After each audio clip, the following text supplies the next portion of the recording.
2025 total 57 days হয়েছে।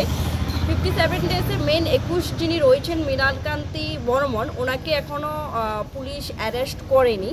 তো আমরা সাধারণ জনগণ এবং মেলাগড়বাসীরা আজকে মেলাগড় থানাতে এসেছি এবং আমরা একটি লিখিত ওদেরকে দিয়েছি যাতে অতি সত্বর মেন 21 যিনি রয়েছে ওনাকে অ্যারেস্ট করা হোক এবং যথার্থ যত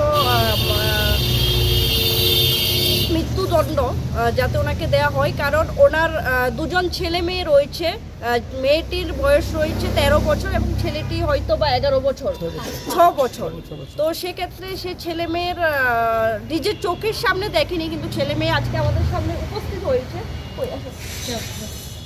ছেলেমেয়েরা কিন্তু আমাদের সামনে আমাদের সাথে আজকে উপস্থিত হয়েছে এবং ওনার মাকে যে নৃশংসভাবে হত্যা করেছে সে দোষীর যথাযথ বিচার চাইছে এবং আজকে 57 দিন ক্রস করছে। সেক্ষেত্রে মেন 21-এর অ্যারেস্ট হয়নি। সে অ্যারেস্ট হওয়ার কেন হচ্ছে না, কি ইস্যু রয়েছে বা পুলিশ প্রশাসন কিভাবে সে কেসটিকে দেখছে সে বিষয়টি খতিয়ে দেখার জন্য আজকে আমরা থানাতে এসেছি এবং এ রাজ্যের পুলিশ প্রশাসনের উপর এবং মেলাগড় থানার যে পুলিশ বাবুরা রয়েছে তারা আমাদেরকে আশ্বাস দিয়েছে যে এই কেস নিয়ে তারা ইনভেস্টিগেশন করছে এবং খুব দ্রুত 21কে ওরা অ্যারেস্ট করবে।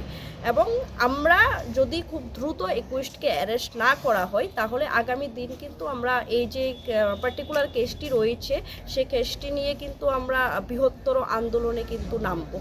তো এই কারণেই আজকে আমাদের থানাতে আসা ছিল। ম্যাডাম, থানাতে আসার কারণ কি? মূলত আজকে থানাতে আসার কারণ হলো গিয়ে আমরা প্রত্যেকেই অবগত রয়েছি রাজ্যের সাধারণ জনগণরা গত 20/12/2024 ইংরেজি তারিখে মেলাগড়ের মাস্টারপাড়ার একজন দিদিমণি স্কুল টিচার যাকে গায়ে আগুন লাগিয়ে ওনার যে হাজব্যান্ড রয়েছে সে হাজব্যান্ড কিন্তু হত্যা করে। হৈমন্তী সিংহ বর্মন যে মৃতা রয়েছে ওনার নাম হৈমন্তী সিংহ বর্মন ছিলেন এবং যে 21 রয়েছে ওনার হাজব্যান্ড যিনি রয়েছেন মৃণালকান্তি বর্মন, উনি দীর্ঘদিন ওনার ওয়াইফের সাথে বিভিন্ন ধরনের নানান ধরনের ঝগড়াঝাটি বা সন্দেহমূলক বিভিন্ন ধরনের ঝামেলা করত।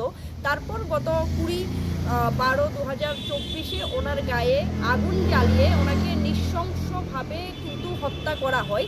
সে হত্যা হওয়া থেকে আজকে